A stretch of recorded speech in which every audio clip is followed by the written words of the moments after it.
It's a day called today. We're talking guitars and life. Hey friends, welcome back to another episode of Ted Talks Guitars and Life. Great to have you on another journey. Well, my friends, the Squier Stratocaster has completed its spa treatment, Jack. Check it out, man. You may remember that this particular guitar looks something like this. This Squier Strat belongs to my nephew, and he has gone completely sticker crazy, Jack. Yeah, man, lots and lots of stickers. The Strat, as it were, Indonesian made by Fender. She came into the shop and had some problems, Jack. Very minor problems. One was the output jack was a little wonky. A little tighten that up. Quick, fast, in a hurry. Had one of the strap lock buttons that was not screwed in all the way. It was loosey-goosey, Jack. The trim, the claw was crooked. We were able to fix that pretty quickly. Yeah, man, she was covered, and I mean covered with stickers, and so we have removed that. Hey, there's a complete playlist on the Squier Stratocaster Spa Treatment in the description below. If you want to see all the work vids, everything I did to this guitar, including removing oodles and oodles, that's a technical term. Yeah, lots and lots of stickers is what I'm saying. So yeah, man, he wanted a blacked out pick guard, but wanted to retain the white pickup covers and the tone and volume knob and the switch tip. So we did that for him, Jack. Yeah, man. So what did I do to the guitar? Well, we'll start up here at the headstock. Guys, I didn't do anything to the tuners other than tighten them up. I snugged them up at the hex nut up here around the tuning machine poles. I snugged up the screws on the tuners, and this guitar is holding tune much better than it did.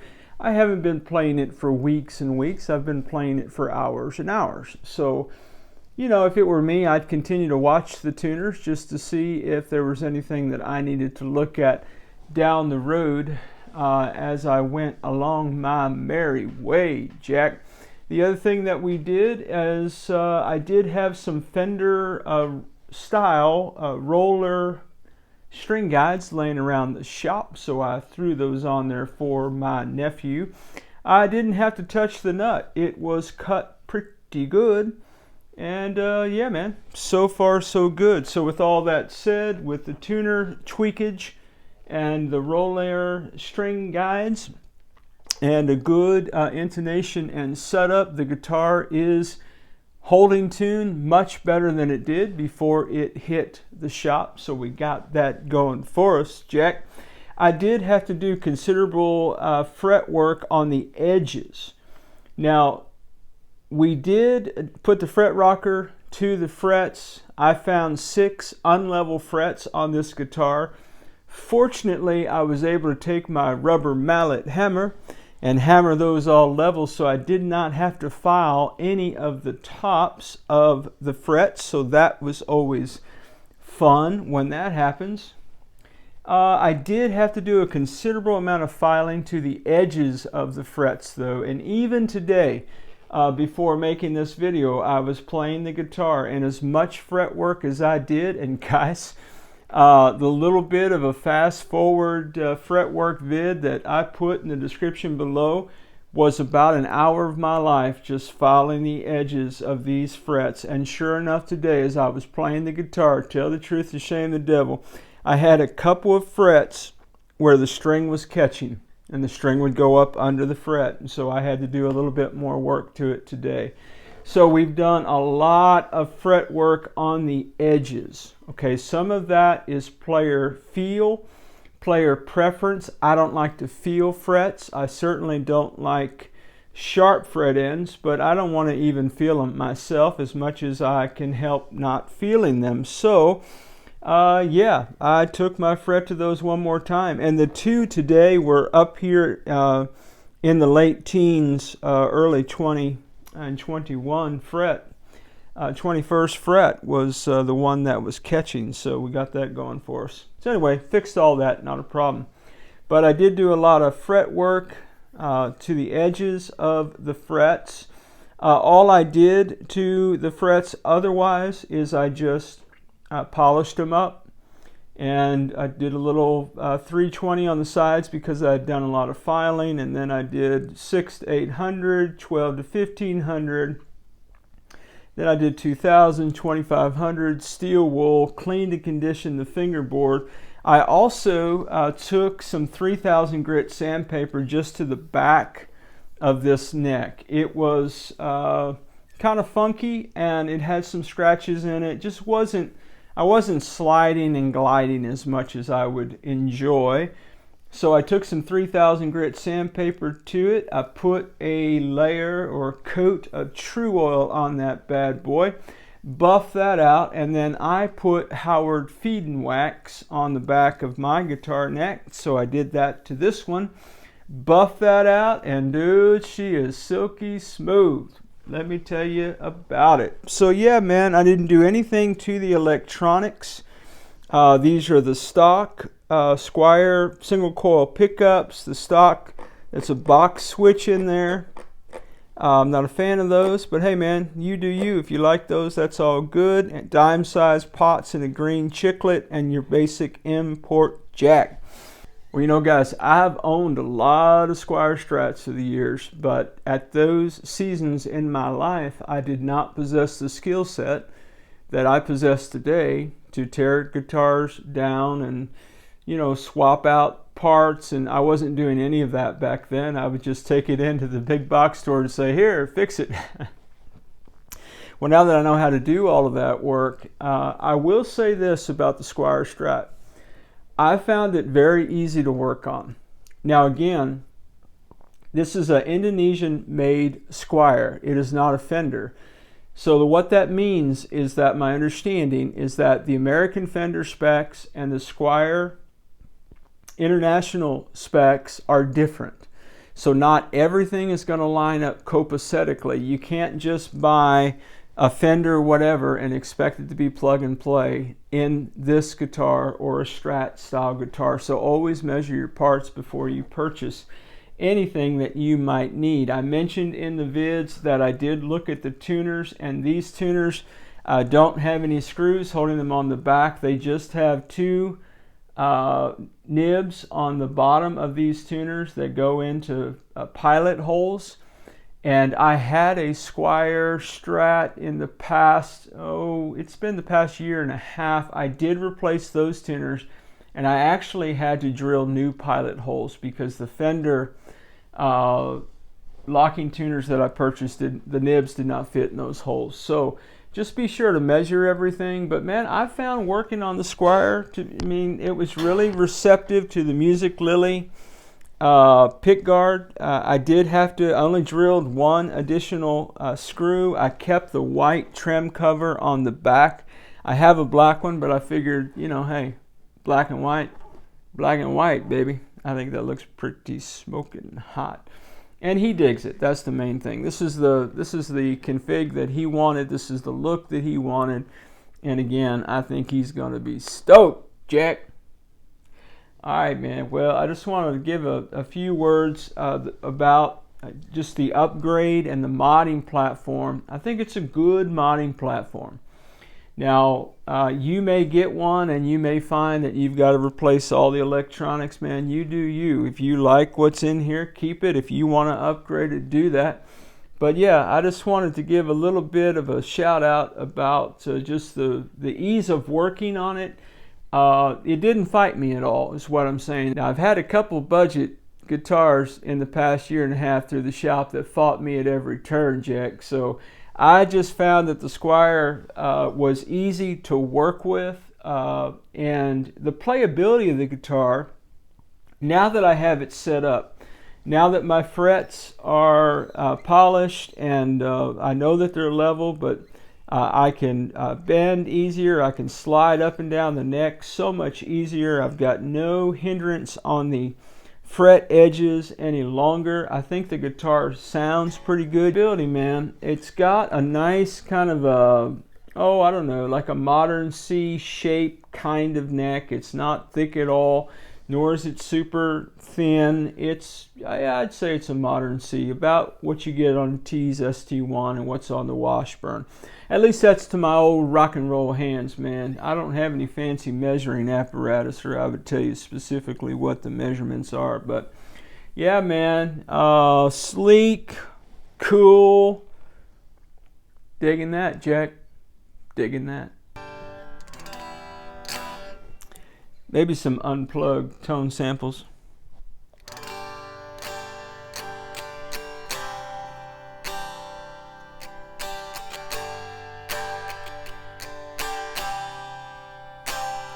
Something we've been discussing on the channel. You can learn a lot about a guitar by how it plays and feels and sounds acoustically unplugged. That's the heart of the guitar's tone, what you're hearing right there. You can amp it, you can put effects on it, but at the end of the day,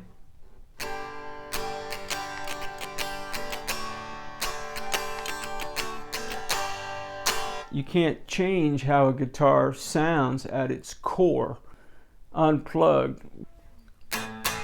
So yeah, man, if I was looking for a Strat, and I don't know what these run new, man. I know they're used all over Marketplace for right around $100.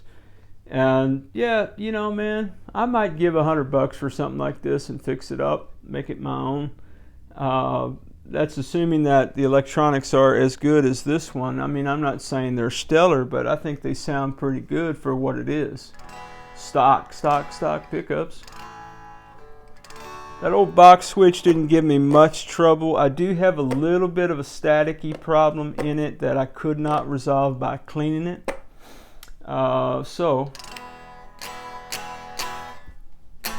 I don't know how old the guitar is.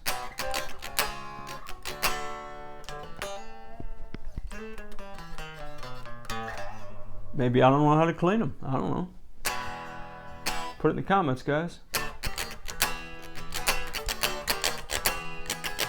But the playability is nice, man. I mean, if I was, you know, if I needed a Strat and didn't have one, and I didn't have $145 to go out to T's and buy a ST1 with a gig bag and use somebody's channel code in the description below, hint, hint, and save myself $5. And I might get one of these. I might get a T's. You do you, man. You do you. I don't know the year on this, but yeah, man, I think pretty good guitar. I don't know if it was a pack guitar, or if, I don't even know if he bought it new or used. I just know that the spa treatment is complete and he is a happy camper. He's only seen pictures. I can't wait, Jack, for him to plug this bad boy on, man, and rock on out. All right, well, that is the Squier Strat after full spa treatment. Check out the playlist in the description below if you want to watch the adventure. If you like this kind of content, why don't you like the video? Consider subscribing to the channel. Come back anytime and hang out with us at Ted Talks Guitars and Life. And now, let's get back to it.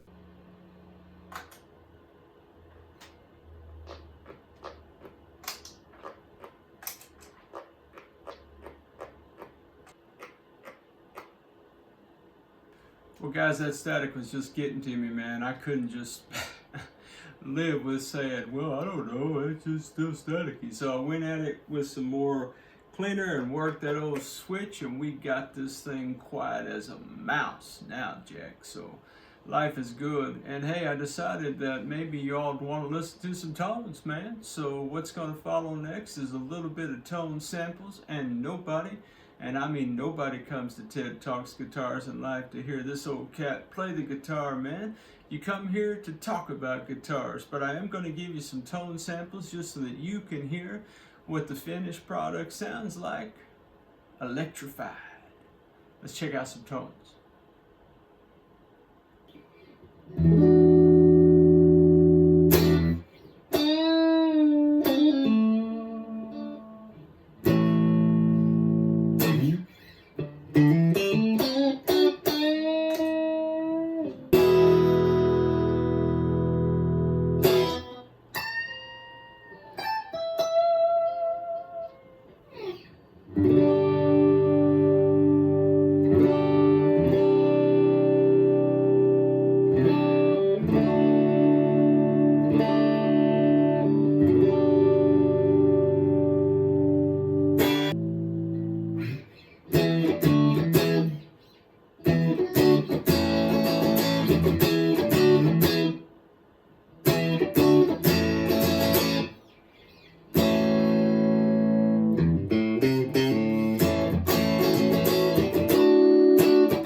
Hey man, wherever you are in your guitar journey, I pray it's a long, smooth, safe, joy-filled ride for you, Jack. Rock on with your bad selves, everybody. We'll catch you down the road.